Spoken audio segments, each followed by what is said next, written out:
The key word here is the board of director. हमने कहा sir final dividend तो है नहीं, शेयर होल्डर्स पिक्चर में नहीं आएंगे, शेयर होल्डर्स पिक्चर में आएंगे ही नहीं, बोर्ड ऑफ डायरेक्टर्स ही इसे रेकमेंड करेंगे, board of directors he declare कर देंगे जी, बात खत्म हो जाएगी, शेयर होल्डर को पूछने की बताने की जरूरत नहीं है, सीधा डिविडेंड उनके घर पर आ जाएगा। So board of directors of a company में डिक्लेयर द इंटरिम डिविडेंड, ठीक है जी। तो वो कहता है, कंपनी से कहता है कि जी मे डिक्लेयर, ठीक है, वो चाहे तो इंटरिम डिविडेंड डिक्लेयर कर सकते हैं, वो चाहे तो नहीं भी कर सकते। When to declare, तो वो कहता है कि जी any financial year or at the time during the period from the closure of the financial year till the AGM, ठीक है। तो वो कहता है फाइनेंशियल ईयर के बीच में ही देना चाहते हो, बीच में ही दे दो। जैसे कि मेरा जो फाइनेंशियल ईयर अभी चल रहा है वो है 1/4/20 को ये शुरू हुआ और ये कब तक चलेगा, 31/3/21 तक ये फाइनेंशियल ईयर चलेगा। अभी चल रहा है जी, अभी 3 क्वार्टर हुए हैं, तो हमने कहा कि सर अभी दे सकते हैं, तो वो कहता है हाँ आप अभी भी दे सकते हो, बट कम से कम 1 क्वार्टर तो आपका खत्म हुआ होना चाहिए। ये व्हेन टू डिक्लेयर में लिखा नहीं है। जब ये कहेगा कि जी कहां से पैसा आएगा, उसमें लिखा कि जी क्वार्टर का जो प्रॉफिट है उसमें से आप डिस्ट्रीब्यूट कर सकते हैं, ठीक है। सो व्हेन टू डिक्लेयर में वो कहता है कि जी फाइनेंशियल ईयर के दौरान कर दो, फाइनेंशियल ईयर के खत्म होने के बाद जब तक एजीएम नहीं हुई तब तक भी कर सकते हो, तो फाइनेंशियल ईयर से एजीएम तक भी कर सकते हो। ये हम सारा ऑलरेडी प्रीवियस क्लास में सॉर्ट कर चुके हैं, ठीक है। ये विद इलस्ट्रेशन मैंने आपसे पूछा था कि आप 31 मार्च के बाद भी दे सकते हो, तो फिर कुछ बच्चों ने कहा था हाँ, and they were the correct one. Up to the AGM आप जब मर्जी दे सकते हैं। Are we good? हमने कहा सर इंटरिम डिविडेंड का पैसा कहां से आएगा, इंटरिम डिविडेंड का पैसा कहां से आएगा, स्टार मार्क करेंगे।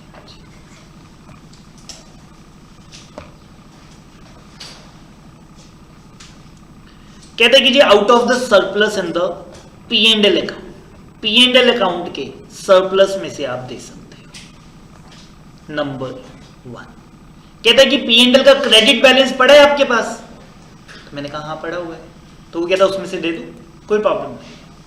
सेकेंडली कहता है कि जी out of the profits of the financial year, जिसमें ये इंटरिम डिविडेंड देने की बात हो रही है, ठीक है, तो आप सेकेंड नंबर, तो वो कहता है out of the profits of the financial year, ये पता है कौन सा आएगा। आप मेरे साथ अगर ये डायग्राम को ध्यान से देखें तो मैंने कहा सर फाइनेंशियल ईयर मेरा खत्म हो गया, मैं उसके बाद एजीएम से पहले डिविडेंड देना चाहता हूं, तो वो कहता है कि सर आप दे सकते हैं, इस फाइनेंशियल ईयर के प्रॉफिट्स में से भी आप इसे दे सकते हैं। तो out of the profits of the financial year for which ये इंटरिम डिविडेंड देने की बात हो रही है, तो मैं दे तो अप्रैल मई जून जुलाई में रहा हूं, लेकिन मैंने कहा सर ये फाइनेंशियल ईयर 2021 का है, ये करंट फाइनेंशियल ईयर का नहीं है, ये फाइनेंशियल ईयर 2021 का है, तो वो कहता है 2021 के प्रॉफिट्स में से दे दो, तो मैं कहा ठीक है। या फिर वो कहता है कि अभी वो साल चल रहा है, तो अभी तक जो क्वार्टर क्लोज हुआ उस क्वार्टर के प्रॉफिट में से दे दो, उस क्वार्टर के प्रॉफिट में से दे दो। तो लेटर से मैं आज देना चाहता हूं 21 फरवरी 2021 को देना चाहता हूं और इसी साल का देना चाहता हूं, तो उसने कहा अभी तो कोई क्वार्टर क्लोज हुआ, मैं कहा सर 3 क्वार्टर हो चुके, ठीक है, अप्रैल मई जून जुलाई अगस्त सितंबर अक्टूबर नवंबर दिसंबर, 3 क्वार्टर हो गए, चौथा भी चल रहा है, चौथा नहीं अभी क्लोज हुआ, 3 क्वार्टर हो गए। कहता 3 क्वार्टर की प्रॉफिट्स में से दे दो, ठीक है। मैंने कहा सर 2 क्वार्टर में प्रॉफिट हुआ और 1 में लॉस है, तो वो कहता नेट कर दो, नेट कर दो। ऐसा नहीं होगा कि 2 में प्रॉफिट हुआ 10 करोड़ का और 1 में लॉस हुआ 20 करोड़ का, फिर कहां से लाओगे पैसा, फिर कहां से लाओगे, फिर तो इस साल में एवरेज नहीं करेंगे, नेट करेंगे, पूरे साल का एक्यूमुलेटेड चलेगा जी। यहाँ पर पहले क्वार्टर का 5 लाख, दूसरे क्वार्टर का 5 करोड़ 5 करोड़ 10 और -20 -10, तो अभी तक तीनों का मिलाकर कितना बना -10, तो -10 में से तो आप कैसे दे पाओगे, नहीं दे सकते। यहां तक क्लियर हुआ? मैं फिर से बोल रहा हूं जी, मैंने कहा सर सोर्सेज बताओ इंटरिम डिविडेंड कहां से दूं और कहां से ना दूं। सबसे पहले कहता है P&L के क्रेडिट बैलेंस में से दे दो, जो साल खत्म हो चुका जिसका डिविडेंड आप अब देना चाहते हो, क्योंकि अभी तक उसकी एजीएम नहीं हुई, तो एजीएम से पहले वो उस साल का इंटरिम आप दे सकते हो। तो वो कहता है कि जी उस साल का जितना भी प्रॉफिट है उसमें से दे दो। और मैंने कहा कि सर अभी साल खत्म ही नहीं हुआ, अभी तो साल चल रहा है, जैसे कि 21 फरवरी को 2021 का ही देना चाहता हूं। तो कहता है जो भी क्वार्टर क्लोज हुआ, 3 क्वार्टर क्लोज हुए, तीनों का एक्यूमुलेटेड प्रॉफिट में से आप ये दे सकते हैं। एक्यूमुलेटेड करना पड़ेगा जी, अगर किसी साल किसी क्वार्टर में लॉस है तो उसको भी सेट ऑफ करना पड़ेगा। Any doubt? हाँ जी, क्वार्टरली प्रॉफिट निकालते हैं सारी फर्म्स। यस, क्वार्टरली आपकी परफॉर्मा बैलेंस शीट बनती है जी, ठीक है, प्रोविजनल जिसको आप कहते हैं, it is not the final one but provisional basis के ऊपर। लिस्टेड को तो हर क्वार्टरली अपने रिजल्ट्स न्यूज़पेपर में पब्लिश करने पड़ते हैं, ठीक है, सो प्रॉपर क्वार्टरली रिजल्ट्स आते हैं, ठीक है, एक महीने के अंदर अंदर सभी लिस्टेड के, वो तो सेबी की रेगुलेशन है, LODR, listing and the disclosure requirement, ठीक है, सो इन दैट केस LODR के अंदर तो उनको तो मैंडेट है ही है, बाकी कंपनीज को के लिए रिकमेंडेड है कि आपको बनानी चाहिए क्वार्टरली। बहुत छोटे लेवल की कंपनीज नहीं बनाती, बट अगर डिविडेंड देना चाहते हैं तो बनानी पड़ेगी परफॉर्मा बैलेंस शीट और देखना पड़ेगा कि इस क्वार्टर तक कितना प्रॉफिट है। Any doubt in this? चलें आगे। हाउ मच टू डिक्लेयर, कह रहे जितना मर्जी दो, जितना मर्जी दो, बट अगर इस साल लॉस है फिर ही रिस्ट्रिक्शन है। इंटरिम पे रिस्ट्रिक्शन सिर्फ तभी है अगर इस साल लॉस है। तो वो कहता है कि जी प्रोवाइडेड दैट अगर तो कंपनी को लॉस है जी करंट फाइनेंशियल ईयर में up to the end of the quarter, तीनों क्वार्टर का मिलाकर अगर आपका लॉस आ रहा है immediately preceding the date of declaration, ठीक है, जिस दिन आप डिविडेंड देने की बात कर रहे हैं वहां तक का आपका लॉस आ रहा है। मेरे को नहीं पता अब एक क्वार्टर हुआ, 2 हुए, 3 हुए, ठीक है, तो जो साल चल रहा है और उसमें लॉस आ रहा है तो वो कहता है कि जी इंटरिम डिविडेंड पिछले 3 सालों के इंटरिम डिविडेंड को एवरेज करके उससे ज्यादा आप नहीं दे सकते। मैंने कहा सर मैंने पिछले 3 सालों में इंटरिम डिविडेंड दिया ही नहीं, तो वो कहता है फिर नहीं दे सकते, 0। तो मैंने कहा इसमें तो आपने कहा था कि वो कंडीशन लगती ही नहीं, वो फाइनल डिविडेंड के लिए कहा था, इंटरिम डिविडेंड ने यहाँ पर फुल स्टॉप रखा जी। वो कहते हैं अपने 3 साल का देख लो और 3 साल में अगर आपने जो इंटरिम डिविडेंड दिया है आप उसको एवरेज कर लो और उतना आप दे सकते हो, ठीक है। 2 साल में नहीं दिया तो फिर 1 + 0 0 डिवाइडेड बाई 3। मैं कहा सर 3 सालों में नहीं दिया फिर नहीं दे सकते, ठीक है। अगर लॉस है तो condition number 3, how much to declare, only in the case the company is loss making in the current year. In the current year अगर आपका लॉस है तो आपको एवरेज करना पड़ेगा। मैं एक बार दोबारा से स्टार्टिंग से रीड कर रहा हूं जी। Number 1, section 123 subsection 3, interim dividend. Board of directors दे सकते हैं जी इंटरिम डिविडेंड। कब दे सकते हैं? तो हमने कहा कि जी आप साल के दौरान दे दो या साल खत्म होने के बाद AGM से पहले दे दो, ठीक है। इसका मतलब किसी भी एक साल का जो डिविडेंड है, ट्रू और फॉल्स आप मेरे को बताएंगे। Interim dividend can not be given after the final dividend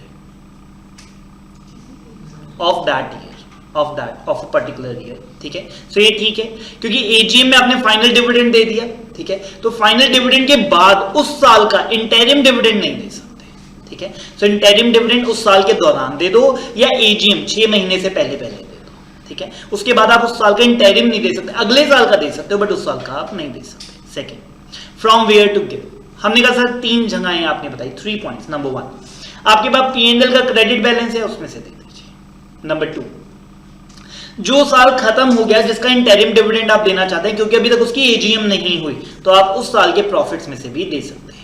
और तीसरा, अगर वो साल चल रहा है और साल अभी खत्म नहीं हुआ तो बट कोई क्वार्टर खत्म हो गया, 1 2 3 कोई भी क्वार्टर खत्म हो गया तो वो तीनों क्वार्टर को एक्यूमुलेट करके अगर आपके पास जो प्रॉफिट है आप उसमें से भी दे सकते हैं। ज्यादा से ज्यादा कितना देना है कोई लिमिट नहीं है, बट अगर आपकी कंपनी करंट ईयर में लॉस बियर करके बैठी है तो पिछले 3 सालों के एवरेज से ज्यादा आप नहीं दे सकते। Full stop, no further proviso in this.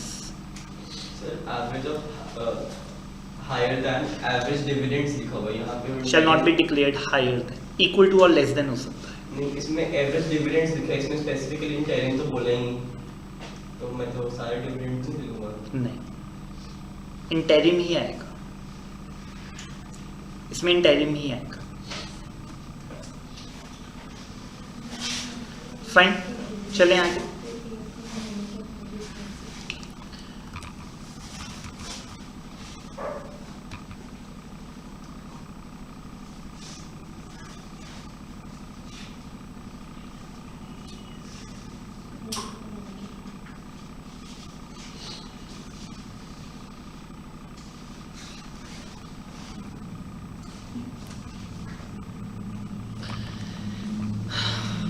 Case law है जी हमारे पास।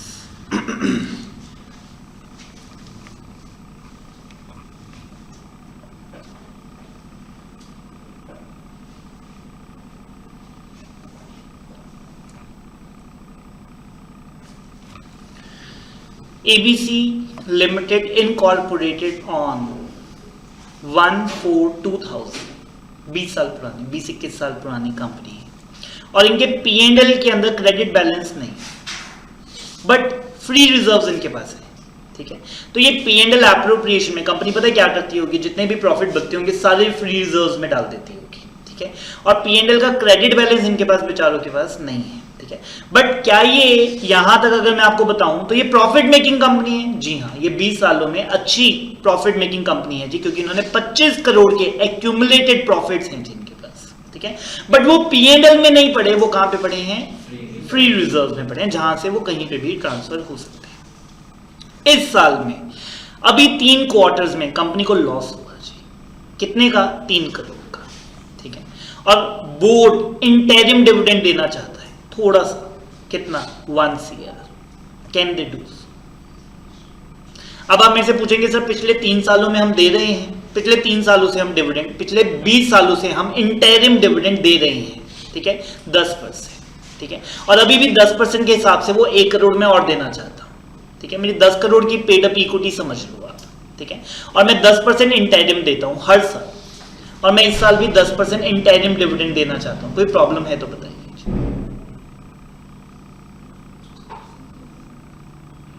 मैंने इंटरिम आपको पढ़ा दिया, ठीक है। When to declare during the year कर सकते हैं, ठीक है।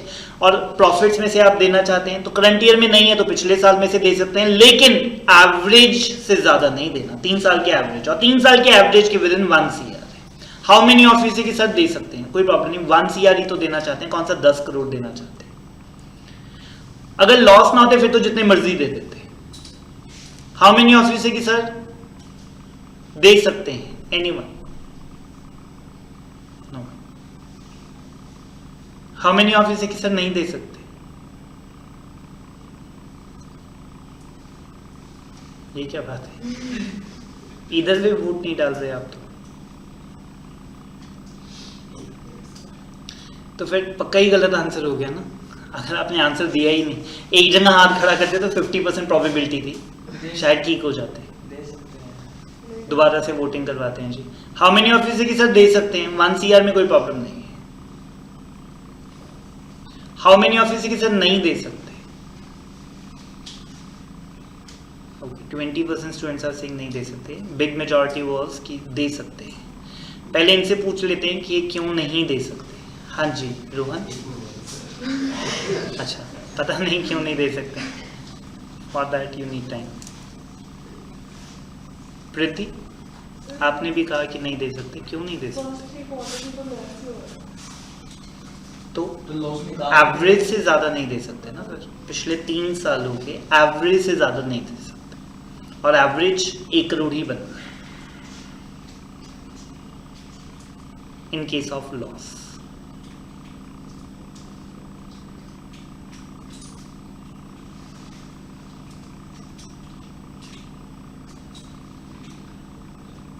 सेकंड कंडीशन के वजह से नहीं दे सकते, सरप्लस 25 का इस साल का नहीं है, पर पिछले सालों का वो तो फाइनल डिविडेंड के केसेस में नहीं थी। मतलब 25 करोड़ फालतू में पड़ेगी। एग्जैक्टली जो उन्होंने कमाई है पिछले सालों में। और अगर आप कह रहे हो कि सर इस साल का प्रॉफिट नहीं है, फिर तो कंडीशन नंबर 3 इरेलेवेंट हो गई, जिसने कहा कि जी अगर करंट ईयर में लॉसेस हो तो पिछले 3 सालों के एवरेज से ज्यादा मत देना। Are you getting my point? अगर आप कहते हो कि सर दे ही नहीं सकते, फिर एवरेज करने की जरूरत ही क्या है? फिर तो प्रोवाइजो में ये बात लिखवाते कि सर दे ही नहीं सकते, अगर करंट ईयर में लॉसेस हो तो डिविडेंड नहीं दे सकते, इंटरिम नहीं दे सकते, फाइनल दे सकते हो रूल्स फ्री में जाकर, इंटरिम दे ही नहीं सकते। फिर ये एवरेज वाली बात ही क्यों लिखी?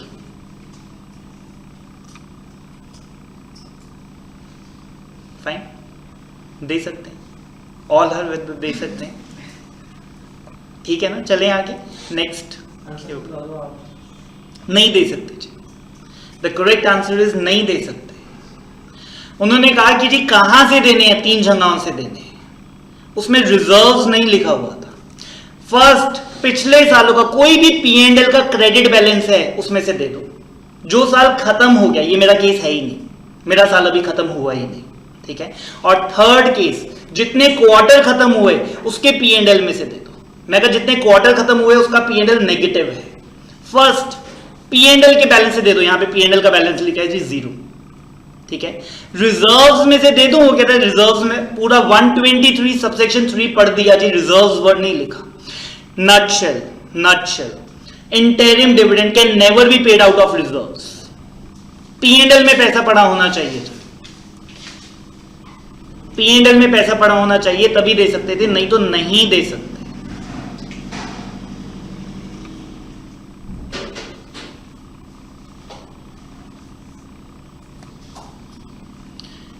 अब देखिए मैंने ये इलस्ट्रेशन आपके लिए चेंज कर दी।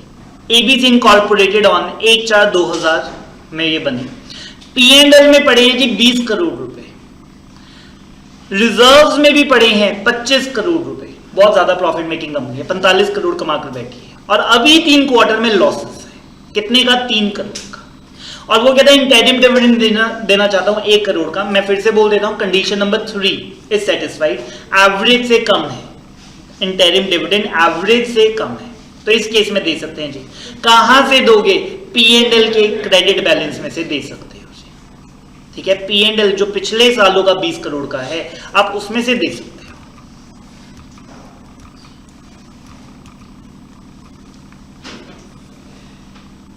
अब देखिए जी, फ्रॉम वेयर टू डिक्लेयर में आपको समझ में अगर आता हो, पॉइंट नंबर 1 ने ये बात बोली, out of the surplus in the P&L account. ये जो पुराना P&L आपके पास आज तक का है, इट मे बी 20 साल पुराना P&L ही क्यों ना हो, 10 साल पुराना P&L ही क्यों ना हो। सेकंड, जो साल खत्म हो गया उसके प्रॉफिट्स में से दे दो, और अगर साल जो चल रहा है उसके क्वार्टर्स के प्रॉफिट में से दे दो, ठीक है। सो पुराने सालों के प्रॉफिट्स में से तो दे सकते थे, बट पुराने सालों के रिजर्व्स में से नहीं दे सकते थे। इसलिए मैंने एक बॉटम लाइन आपको लिखवा दी कि interim dividend can not be paid out of the reserves. और अगर आप कहते हैं कि सर पिछले सालों के प्रॉफिट्स में से भी नहीं दे सकते थे, ठीक है, फिर तो ये वाली लाइन इररिलेवेंट हो जाती कि एवरेज से ज्यादा नहीं देना अगर लॉसेस है तो। पिछले सालों के प्रॉफिट्स में से तो दे सकते हैं, पिछले सालों के रिजर्व्स में से नहीं दे सकते। Any doubt? चलें आगे। कंपनी कैसे डिसाइड करती है कि P&L अकाउंट में कितने रखने हैं और रिजर्व्स में कितने रखने हैं? बोर्ड का फैसला है जी, जैसे मर्जी आप बाइफरकेट कर सकते हैं। इट इज वेरी माइन्यूट है, one and the same thing. यहाँ पे थोड़ा सा टेक्निकल हो गया, यहाँ पे मैंने बता दिया कि फर्क पड़ रहा है, बट कंपनी की बैलेंस शीट में इतना कुछ खास फर्क नहीं पड़ेगा। कंपनी अगर P&L क्रेडिट में रखी है, जनरल रिजर्व्स में रखी, उसमें फर्क क्या है? कोई फर्क नहीं है जी, कोई फर्क नहीं है, बट कंपनीज एक्ट ने बोल दिया कि P&L के क्रेडिट। यहाँ पे हम टेक्निकल हो गए, ठीक है। कई बार कहते हैं कि टेक्निकलिटीज के अंदर हो जाते हैं, ठीक है। जैसे स्पीड लिमिट है 60, मैं 61 पे चला रहा था, ठीक है, तो उन्होंने चालान काट दिया। उन्होंने कहा सर ओवर स्पीड। मैं कहा सर ज़्यादा फर्क है नहीं, मैं कौन सा 100 पे चला रहा था, ठीक है। कह रहे सर स्पीड तो 60 की ही अलाउड है, ठीक है, ऊपर तो ऊपर ही है सब कुछ। मैं कहा फिर टेक्निकल हो रहे हो आप। I was trying my level best to stay within this speed, ठीक है, और मैं थोड़ा सा अगर ऊपर हो भी गया, ठीक है, so it doesn't change a thing, आप इसको फॉरगो कर सकते हो। तो वो कहते हैं कि सर मैं तो टेक्निकलिटीज पे ही जाऊँगा। यहाँ पे भी मैं फिर यही बात बोल रहा हूँ कि मेरे को कोई फर्क नहीं पड़ना था मेरे बैलेंस शीट के अंदर, अनलेस एंड अनटिल जो मैंने पहले एग्जांपल दी थी, आप कैपिटल रिजर्व में ट्रांसफर करवा लेते, फिर बहुत फर्क था, ठीक है। Capital reserve can not be distributed, but P&L और रिजर्व दोनों डिस्ट्रीब्यूट किए जा सकते थे। बट अगर मैं डिविडेंड पॉइंट ऑफ व्यू से बोलूं तो P&L को डिस्ट्रीब्यूट करना रिजर्व्स को भी डिस्ट्रीब्यूट करने से ज्यादा ईजी है, तो P&L में रखना ज्यादा फेवरेबल है अगर आप डिविडेंड पॉइंट ऑफ व्यू से देखेंगे तो। अगर किसी और कोई और पॉइंट ऑफ व्यू बनता है, नहीं, फ्री रिजर्व्स में P&L का क्रेडिट बैलेंस हमेशा आ जाता है, और किसी पॉइंट ऑफ व्यू में कहूं तो, ठीक है।